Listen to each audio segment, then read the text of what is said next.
Hola, bienvenidos a la clase 6 de Metodología de la Investigación. En la clase anterior habíamos visto la elección de la estrategia de investigación, ¿sí?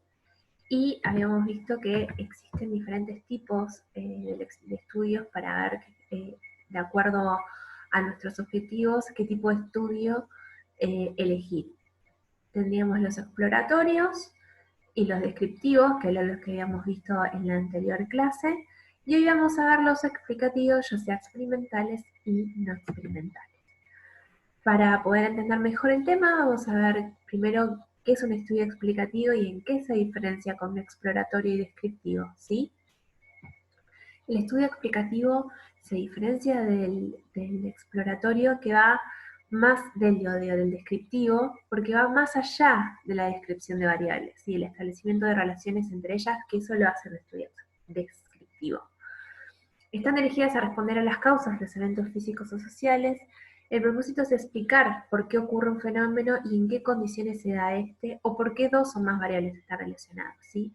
Pero son mucho más estructurados que un estudio descriptivo y que un estudio exploratorio. Van mucho más allá que el estudio exploratorio. Es más, utilizan los propósitos del estudio exploratorio y el estudio descriptivo, ¿sí? Ya que en el estudio explicativo tenemos exploración, descripción y correlación.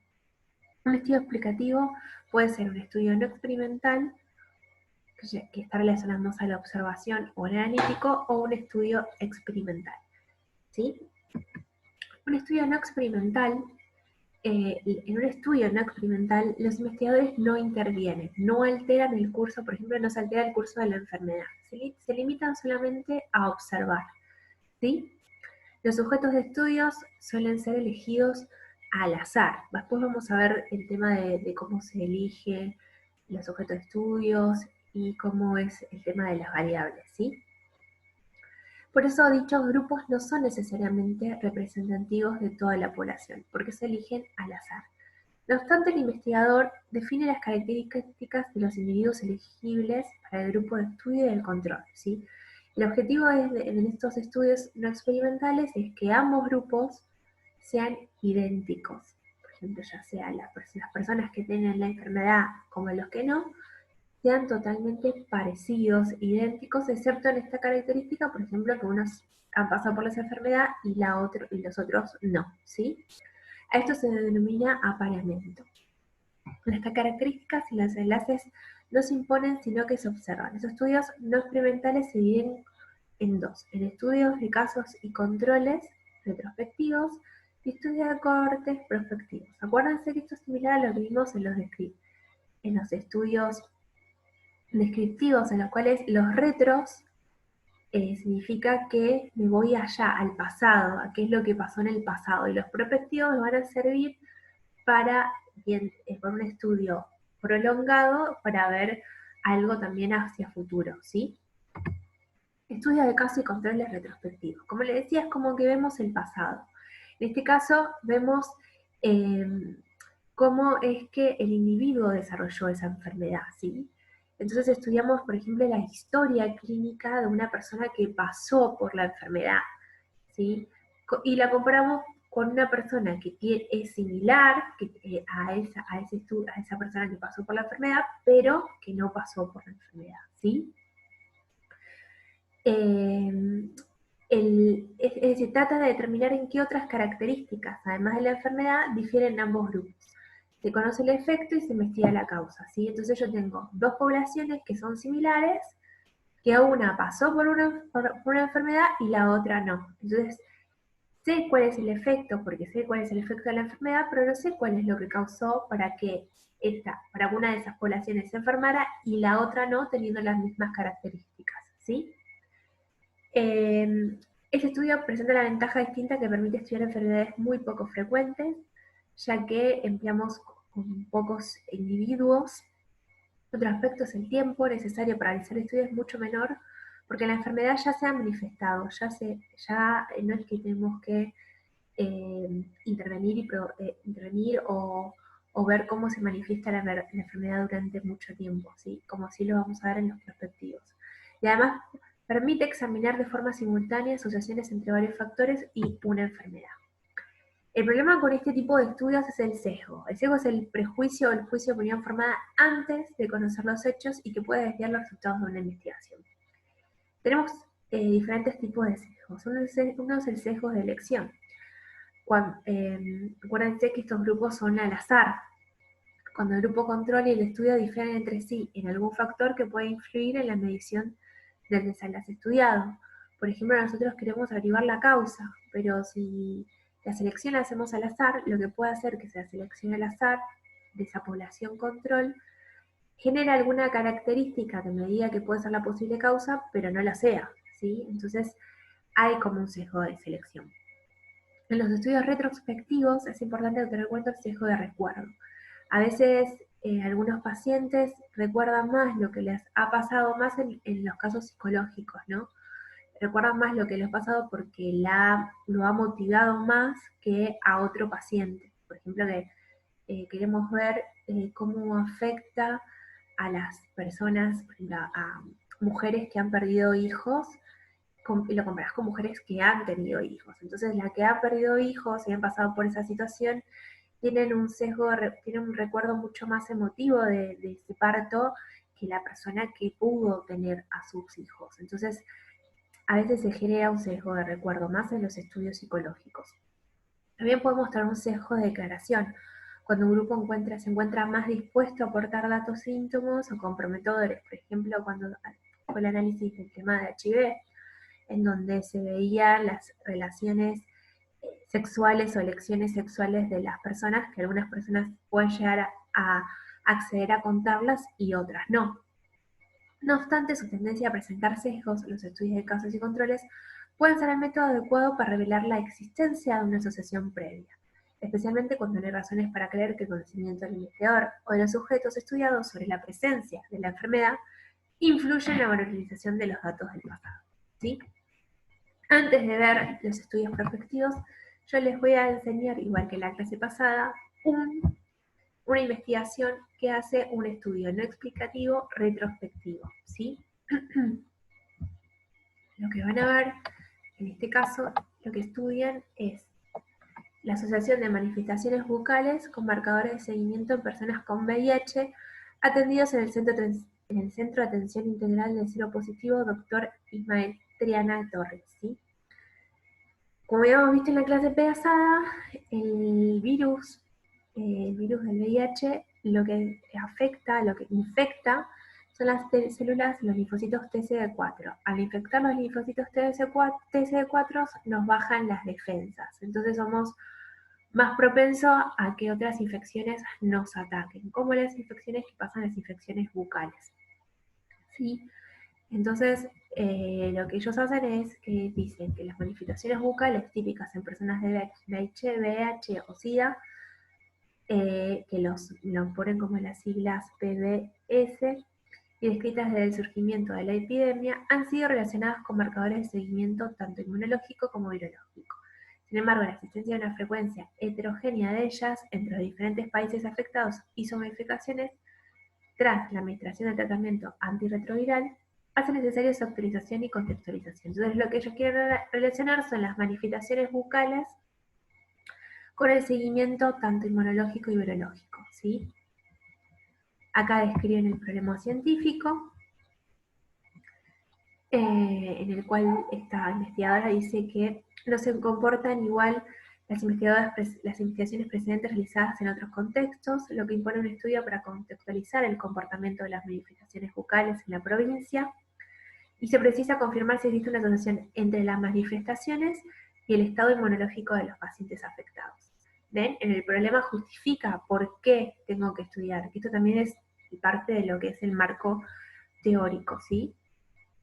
Y a raíz de todo este marco teórico, se ponen como objetivo general, que es asociar las manifestaciones bucales con marcadores de seguimiento en personas con VIH.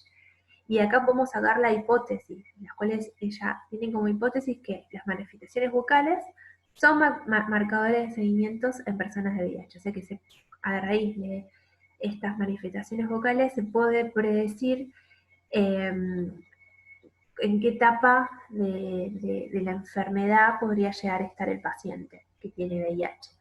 O sea, si tiene tienen muchas manifestaciones vocales, significa que todavía tienen los linfocitos TS4 muy infectados, tiene una carga viral alta, y si tiene menos manifestaciones bucales, significa que tiene menos linfocitos TCD4 infectados y menor carga viral, ¿sí? Y acá ven, se realiza un estudio retrospectivo, correlacional, explicativo. ¿Por qué un estudio retrospectivo? Porque ellos lo que analizan, que es lo que van a ver, es analizan historias clínicas y bases de datos, ¿ven? Van hacia el pasado, por eso es retrospectivo. Analizan qué es lo que el estudio clínico de las pacientes, o sea, analizan si estos pacientes que han pasado por esta enfermedad, al tener estas manifestaciones bucales, tenían mayor carga viral, ¿sí? Bueno, pues si no entienden algo de los que les conté de este caso, me los comentan por WhatsApp, no hay problema, ¿sí? La idea es de que vean que un estudio retrospectivo es como que vuelve al pasado, ve la historia clínica de los pacientes, y con eso ven cuál es la causa, ¿sí? Buscan la causa, ¿sí? En cambio, en un estudio prospectivo, no ven hacia el pasado, sino que inician antes que los individuos hayan desarrollado la enfermedad, investigar y sigue a los mismos durante un periodo de tiempo para determinar quiénes desarrollarán la misma. En esto se diferencia a los casos psicotécnicos, ¿sí? A los retrospectivos. Una cohorte es un grupo de individuos que comparten una experiencia. En ello se sigue a una cohorte que posee la característica estudiada y a otra a la que no la posee. Ambos grupos son similares entre sí, solo difieren en la presencia o no de la característica estudiada. Se conoce la posible causa y se investiga el efecto en el tiempo. ¿Ven que es al revés del otro? En el otro pues ya sé el efecto que tienen porque investigo a personas que ya han sido afectadas por la enfermedad y estoy buscando la causa. En cambio acá conozco la posible causa y lo que investigo es cuál es el efecto en estos tipos de estudios prospectivos, ¿sí? Y lo mismo, lo que sí se parecen es que tenemos una cohorte de un grupo que pasa por la enfermedad y otra que no, y que tienen las mismas características, ¿sí? Pero en este caso no estudio lo que pasó con esa persona que ya pasó por la enfermedad, sino estudio personas que están pasando por la enfermedad y lo estudio por un montón de tiempo. Por eso estos estudios suelen ser largos y costosos, ¿sí? Esos estudios permiten delimitar diversas consecuencias que pueden estar asociadas con un único factor de riesgo, ayudando también a comprender con más detalles el efecto de un factor etiológico sobre varios enlaces. ¿Sí? Ahora yo lo que les voy a mostrar es un ejemplo, de nuevo, que esto también se los voy a pasar por WhatsApp para que los tengan y con mis apuntes para que lo puedan entender como la vez pasada, ¿sí? Bueno, acá lo mismo, van a ver que siempre en la introducción van a ver el marco teórico, el problema y los objetivos. La hipótesis es como que las tienen que ustedes pensar de acuerdo a lo que dicen los objetivos y a la conclusión que vean del paper, en este caso. Este estudio, que es un estudio no explicativo prospectivo, analiza el estrés en dos cohortes de estudiantes de medicina de la Escuela Luis Racetti y la Universidad Central de Venezuela, ¿sí? Estudia el estrés de los estudiantes de medicina en esta universidad, ¿sí? Siempre se hace, como dije antes, se hace un resumen en castellano, después se hace un resumen en inglés y después se pasa a la introducción, en donde se da el marco teórico de lo que habíamos dicho antes, ¿sí? En este caso dicen que es importante estudiar el problema del estrés de los alumnos, ya que muchos profesionales de la salud, por ende dedicados al cuidado de otros, están siendo considerados profesionales en riesgo de enfermar en el ejercicio del quehacer, ¿sí? Definen al estrés como un fenómeno tanto psicológico como fisiológico. Este produce como consecuencia un desequilibrio entre la demanda de las situaciones y los recuerdos disponibles de las personas para afrontarlas, ¿sí? Ellos dicen que los estudiantes de la carrera de medicina tienen una presión derivada del rápido ritmo de aprendizaje, los exámenes exigentes y el ambiente competitivo, ¿sí? Los estudios también han visto por estudios previos que los estudios indican que factores específicos relacionados con el estrés de la escuela de medicina podrían incluir problemas de salud mental. Eso se acuerdan que también lo vimos, que se da en el marco teórico, de ver que se ha estudiado previamente, ¿sí?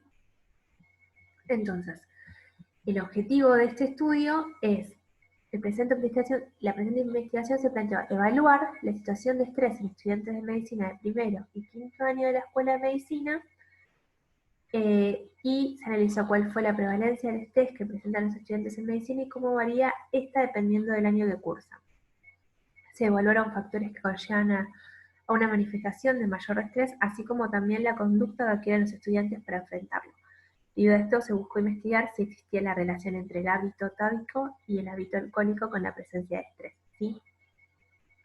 ¿Por qué es un estudio explicativo, no experimental, prospectivo? ¿Por qué?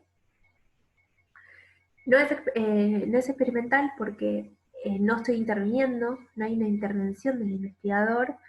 ¿Por qué es prospectivo? Es prospectivo porque no estoy estudiando qué le pasó a estos alumnos que ya pasaron por esta escuela o ya pasaron por esta situación de estrés, sino que estoy evaluando a alumnos que están pasando por esta situación de estrés en la escuela de medicina, ¿sí? Estoy evaluando si esta causa de estar estresados en un estudio puede causar un efecto de estrés en ellos más tarde, ¿sí? ¿Ven la diferencia entre el retrospectivo y prospectivo? ¿Sí? Ahora vamos a ver estudios explicativos, en los cuales estudios experimentales, como los antes, que son, esos estudios son estudios explicativos y experimentales, ¿sí? Los otros que hemos visto serán no experimentales, de los cuales teníamos los retrospectivos que veían hacia el pasado y los prospectivos que ya veían la enfermedad durante un tiempo, pero no analizando historias clínicas, sino directamente con el paciente viendo qué les pasaba. Pero en esos estudios no experimentales, el investigador no intervenía, ¿sí? En esos estudios experimentales, el investigador sí interviene, ¿sí? Sí busca una intervención específica. Por ejemplo, esto se ve mucho en los medicamentos. Por ejemplo, si queremos ver si un medicamento puede curar determinada enfermedad. Entonces yo estoy interviniendo en la enfermedad del paciente, ¿sí? Por eso es un estudio experimental.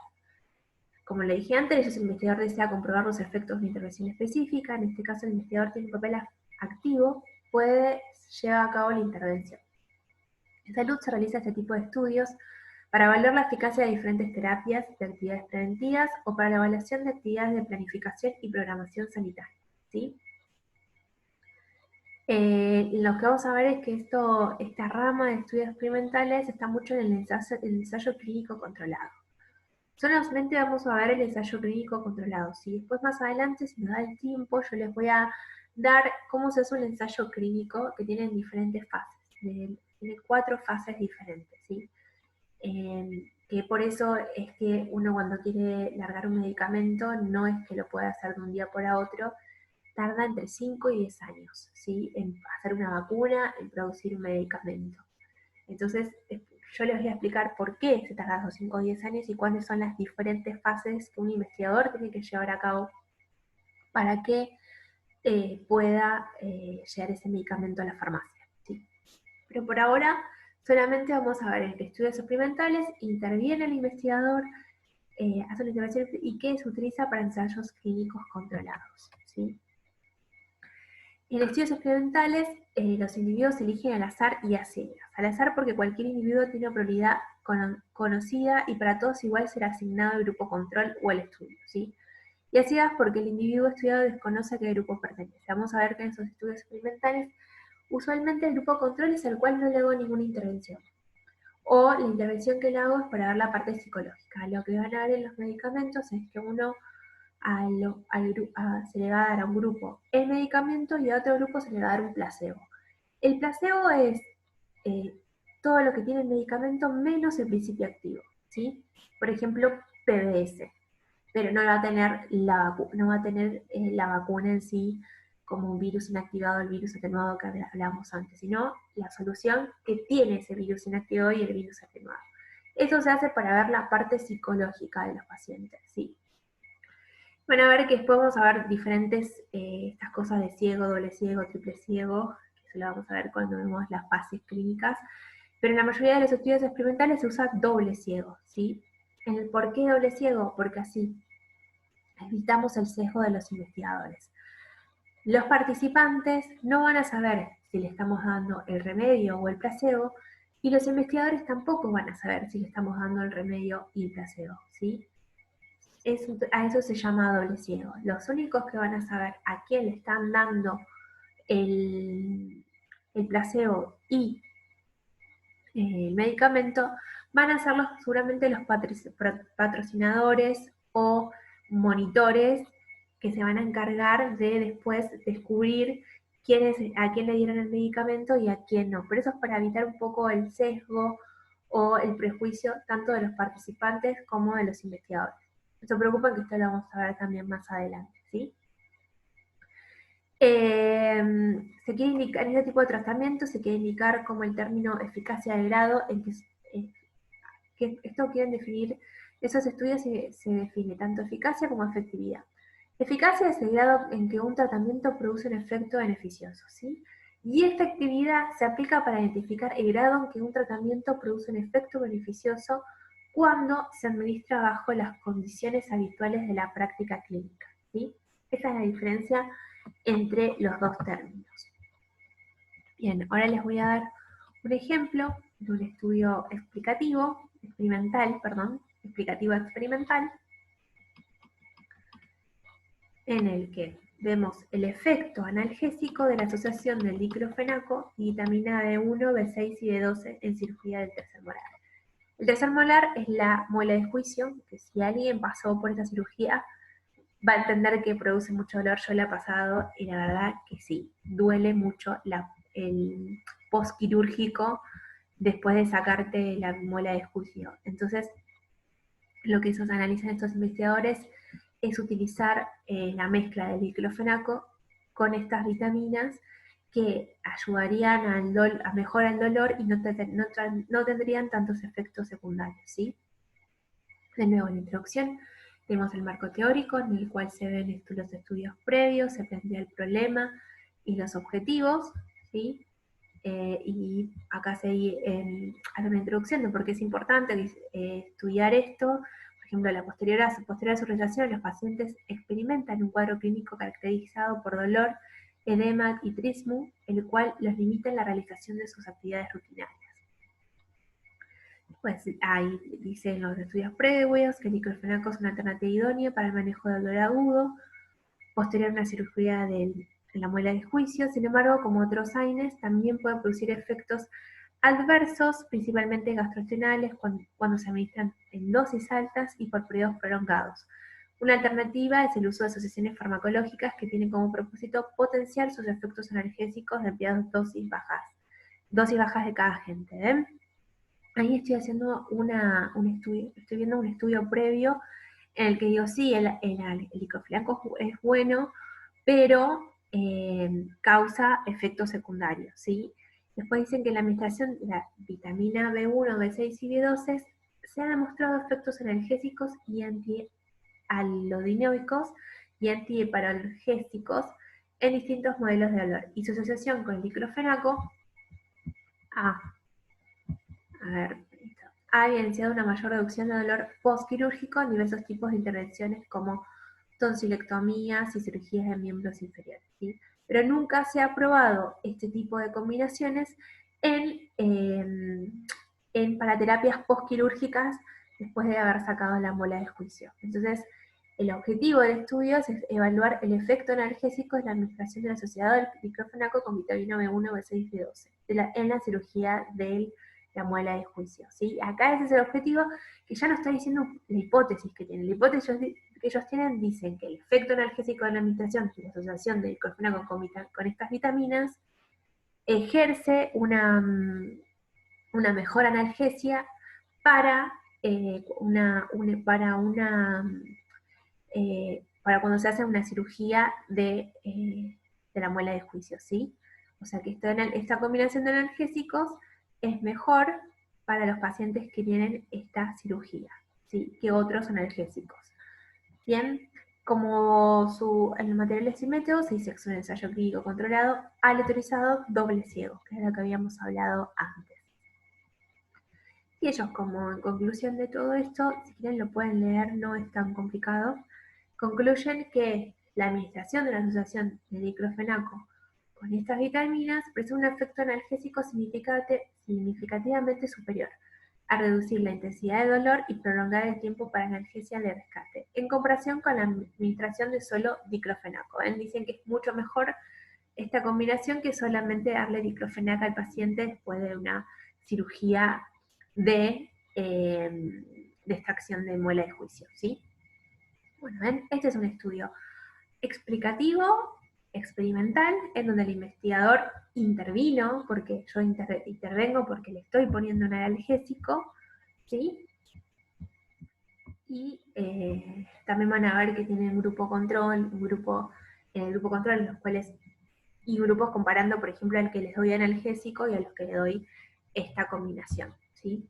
Bueno.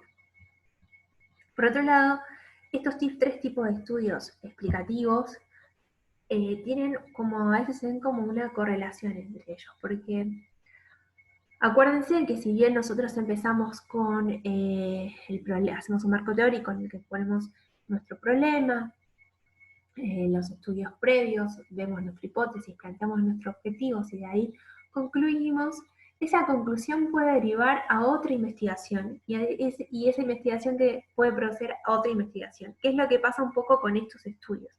Nosotros podemos empezar con un estudio explicativo no experimental retrospectivo que nos dé una conclusión la cual nos derive a un estudio no experimental prospectivo cuya conclusión nos derive a un estudio experimental, ¿sí? Como por ejemplo, en un estudio no experimental retrospectivo, nosotros queremos, el objeto es indagar la presencia de posibles causas, sí, perdón que ahí se me fue, queremos indagar la existencia de posibles causas. Esos estudios ofrecen la ventaja de la rapidez, del bajo costo y la capacidad de investigar varias causas. Además, tienen objeto de mostrar la existencia de asociaciones en relaciones entre los factores.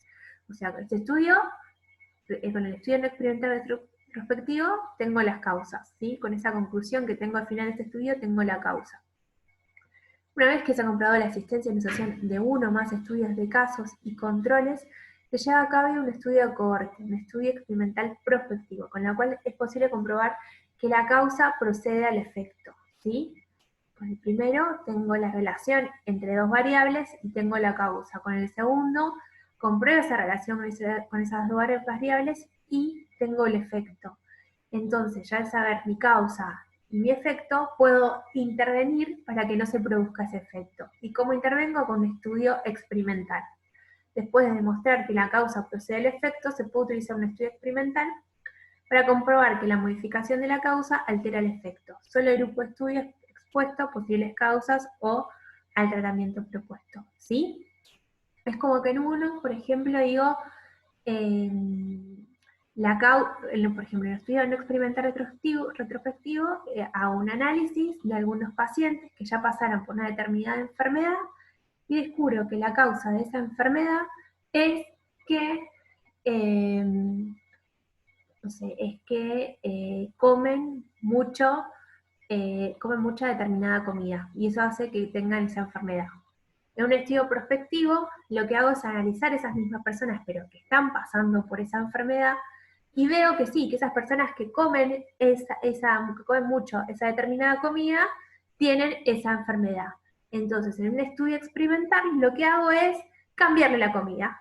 Y veo que al cambiarle la comida a esas personas, no produce la enfermedad, ¿sí? Bueno, espero que les haya gustado la clase. Y acuérdense que me pueden hacer consultas tanto por WhatsApp como por el campus o por mail, ¿sí? Bueno, nos vemos en la próxima clase.